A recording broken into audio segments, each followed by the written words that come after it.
Hola, bienvenidos a este nuevo análisis. Hoy vamos a desentrañar los verdaderos motores de la economía mexicana. Vamos a ir desde esa pequeña tiendita en la esquina de los barrios hasta esas gigantescas megacorporaciones que dominan la bolsa de valores. Y ojo, porque entender cómo funcionan estas empresas no es solo pura teoría abstracta, literalmente es la clave para entender cómo se produce todo lo que consumimos a diario, cómo se generan los empleos y cómo se define la oferta en un mercado tan, pero tan dinámico como el de México. Bien, vamos a meternos de lleno en esto. Nuestra ruta de hoy tiene 5 paradas rápidas. 1. La naturaleza de la empresa. 2. El panorama empresarial mexicano. 3. La privatización en México. 4. La maximización de ganancias. Y 5. La oferta del mercado. Es un viaje súper directo, desde la teoría microeconómica más básica hasta ver cómo se construye realmente la oferta allá afuera en el mundo real. Empezamos con la primera sección, la naturaleza de la empresa. De la producción a la coordinación. O sea, para entender cualquier mercado, primero tenemos que dejar clarísimo qué es exactamente una empresa en términos económicos, mucho más allá del simple papeleo legal. Y bueno, esta imagen ilustra de manera genial la perspectiva tradicional. A ver, la visión clásica casi siempre ve a la empresa simplemente como un lugar físico, ¿no? Como una fábrica donde el trabajo humano y las máquinas se juntan para transformar insumos en productos terminados. Literalmente como una línea de ensamblaje. Entra materia prima por un lado y ¡pum!, sale un bien o un servicio listo para el consumidor. Pero, como vamos a ver, la economía moderna nos dice que esto es apenas la punta del iceberg. Para tener la película completa, tenemos que hablar de la teoría de los costos de transacción de Ronald Coase, allá por 1937. Coase se hizo una pregunta bastante curiosa. Oigan, si el sistema de precios en el mercado es tan eficiente para mover todo, ¿por qué nos complicamos la vida creando organizaciones formales llamadas empresas? Pues resulta que la empresa existe como un mecanismo de coordinación, justamente para reducir costos, porque operar pura y exclusivamente a través del libre mercado es carísimo e ineficiente. Imaginen la locura que sería tener que negociar y firmar un contrato nuevecito cada vez que alguien necesita mover una caja o ensamblar una pieza. No hay manera. Al crear una estructura, nos evitamos todos esos dolores de cabeza y asignamos los recursos internamente de una forma mucho más rápida y coordinada. Pasamos a la sección 2, el panorama empresarial mexicano, microempresas y gigantes. Ahora sí vamos a aterrizar toda esta teoría directamente en la realidad de México, que la verdad es un paisaje de contrastes brutales entre lo muy chiquito y lo verdaderamente colosal. Échele un ojo a estos datos del Censo Económico de 2004. Muestran una dualidad impresionante. Por un lado, las microempresas son la inmensa mayoría en absolutamente todos los sectores. Pero, cuando revisamos quién genera la producción real en términos de valor, la historia da un giro total. Fíjense en la manufactura. Casi el 74% de la producción total viene de la gran empresa.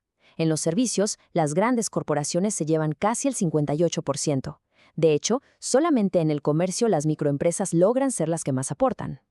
Y aquí quiero hacer una pausa porque hay que dimensionar esta enorme cifra. Más del 90%, sí, más del 90% de los negocios en México son microempresas. Estamos hablando de unidades con 10 trabajadores o menos. O sea, aunque los grandes corporativos dominen la producción de dinero, estas pequeñas empresas son, sin lugar a dudas, la verdadera columna vertebral del empleo en todo el país. Ahora, lo que es realmente interesante de esta diapositiva es ver la inmensa riqueza que se concentra en la mismísima punta de la pirámide corporativa mexicana. Si vemos el valor de mercado bursátil hacia principios de los 2000, tenemos casos como América Móvil, alcanzando valoraciones loquísimas de $117.500 millones, y le siguen colosos como Walmart de México y Telmex. Es un nivel de poder económico masivo, concentrado en unos pocos grupos que, para ser sinceros, no solo compiten localmente, sino que pisan fuertísimo en toda América Latina. Llegamos a la sección 3, la privatización en México, el rediseño del Estado.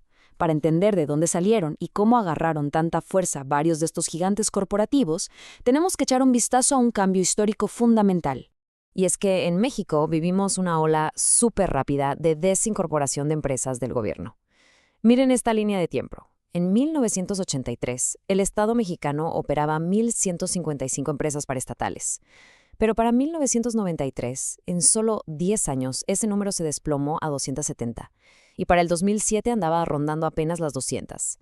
Básicamente, la estructura económica nacional se rediseñó por completo. Todo este proceso se dio en fases muy marcadas. Primero, entre el 83 y el 89, se liquidaron las empresas que eran pequeñas o de plano nada rentables. Después, del 89 al 93, vino la venta de las joyas de la corona, bancos, aerolíneas, minería y, claro, la histórica venta de Telmex. Aparte de eso, el Estado empezó a dar concesiones a largo plazo para operar carreteras, aeropuertos y ferrocarriles. Las únicas grandes excepciones que se mantuvieron firmemente como monopolios del Estado fueron las de siempre en el sector energético, Pemex y CFE. Ahora, este proceso fue tan acelerado que tuvo resultados bastante complejos. Este informe del año 2000 de la OCDE, la Organización para la Cooperación y el Desarrollo Económico, señala neutralmente que la transición careció de algunas salvaguardas. Mencionan que hubo, cito textual, insuficiencias regulatorias y secuencias erróneas del proceso de venta. Y claro, al final del día, esto terminó facilitando prácticas monopólicas u oligopólicas en sectores como los bancos y las aerolíneas. Es un legado regulatorio con el que el mercado mexicano todavía tiene que lidiar hoy en día. Avanzamos a la sección 4, la maximización de ganancias, el motor empresarial. Ya revisamos la historia macroeconómica, así que vamos a regresar a la microeconomía pura para entender el motor que impulsa las decisiones de todas estas empresas. O sea, el postulado más básico de la economía es que toda empresa busca maximizar sus ganancias, ¿verdad? Pero en la vida real, sobre todo en los grandes corporativos, nos topamos de frente con lo que llamamos el problema de la gente y el principal. Por un lado, tenemos a los propietarios, el principal, que obviamente quieren exprimir al máximo el rendimiento de su inversión. Pero por otro lado están los administradores que contrataron, el agente. Muchas veces, estos empleados de cuello blanco podrían estar más interesados en contratar personal de más solo para demostrar crecimiento y conseguir una promoción personal. Aunque bueno, si se desvían demasiado, los dueños los van a terminar despidiendo, así que maximizar la ganancia siempre termina siendo la regla del juego. Entonces, el punto crucial aquí es cómo calculamos esa maximización matemáticamente. Sabemos que la ganancia es igual a los ingresos totales menos los costos totales. Súper simple. Pero la regla de oro nos dice que una empresa debe producir exactamente hasta el punto donde el ingreso marginal es igual al costo marginal. Pensemos en las horas extras de una fábrica. Si fabricar una pieza extra te cuesta 50 pesos, pero la vendes en 60 pesos, pues adelante, síguela fabricando. Pero justo en el momento en que producir esa unidad extra te cuesta exactamente lo mismo que el ingreso que te va a generar, ahí paras. Ese es tu punto máximo absoluto de ganancia. Para que vean que esto no es solo teoría de pizarrones, tomemos datos del censo de 2003. La industria manufacturera en México logró tener un margen bruto de ganancia cercano al 32% sobre sus costos.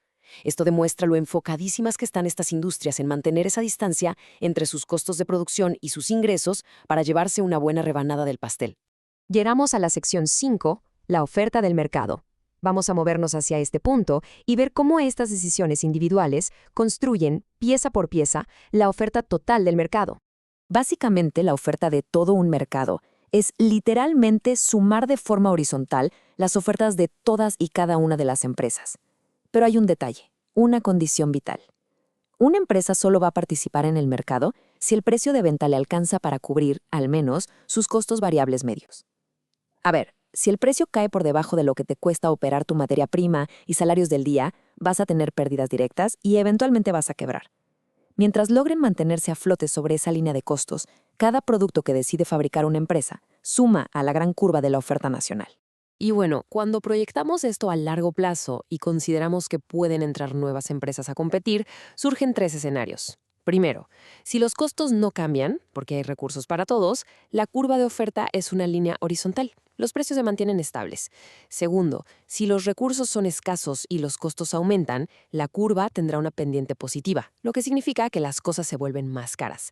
Y el tercero, que suena raro pero pasa, que los costos disminuyan por economías de escala. Ahí la curva tiene pendiente negativa, resultando en precios más bajos. Y para aterrizar esto en la realidad geográfica mexicana, hay un contraste clarísimo. Piensen en la Ciudad de México. Ahí vemos costos crecientes. Cualquier industria nueva que intente instalarse se va a topar con la falta de agua, tráfico imposible e infraestructura carísima. Eso eleva el costo promedio de todo y presiona los precios hacia arriba. Por el contrario, vámonos al norte, a las maquiladoras fronterizas. Ahí ocurren costos decrecientes. Tienes a muchísimas empresas similares y mucha mano de obra en un mismo lugar, lo que crea enormes economías de escala. Aparte, se ahorran muchísimo en el transporte hacia Estados Unidos, haciendo que el costo general para las nuevas empresas sea mucho menor. Todo esto nos deja con una pregunta súper provocadora para cerrar este análisis. Si tomamos en cuenta todo lo que platicamos hoy, desde la alta teoría de Quase, de por qué existen las empresas, hasta chocar con esta realidad donde conviven monopolios gigantes multimillonarios con millones de valientes microempresarios que sostienen el empleo, ¿cómo va a moldear toda esta evolución la oferta del mercado a largo plazo en México? Se los dejo de tarea, porque definitivamente es algo que nos hace ver cada producto que consumimos con unos ojos completamente analíticos. Muchísimas gracias por acompañarnos y nos vemos en el próximo análisis.